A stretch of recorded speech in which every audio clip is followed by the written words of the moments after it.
97 news के साथ मैं हूं आपकी होस्ट नूर संदुजा। मेरे देखने, सुनने और चाहने वालों को मेरा सलाम। नाज़रीन, अल्लाह ने हमें बेशुमार सलाहियतों से नवाजा है जिन्हें हम टैलेंट कहते हैं। पाकिस्तान में इस टैलेंट की कमी नहीं। टैलेंट मुख्तलिफ किस्म का होता है, लेकिन सबसे बेहतरीन टैलेंट कम्युनिकेशन है।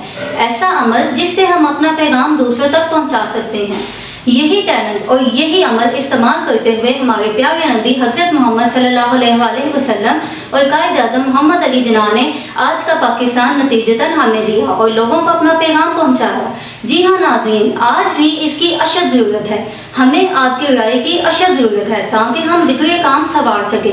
आप हमें ये बताइएगा कि हमारे वतन अजीज़ में बेरोज़गारी की वजह क्या है? क्यों आज 2 वक्त की रोटी का हसूल ख्वाब बन चुका है? क्यों PhD और MA MSc के नौजवान बेरोजगार बैठे हैं? क्यों हमारा मुल्क दिवालिया होने को जा रहा है? ऐसी क्या वजूहात हैं और इनका हल क्या है? जानने के लिए देखते रहें 97 न्यूज़ नूर के साथ। और हाँ, आपका इज़हार ख्याल संवारेगा इस मुल्क का।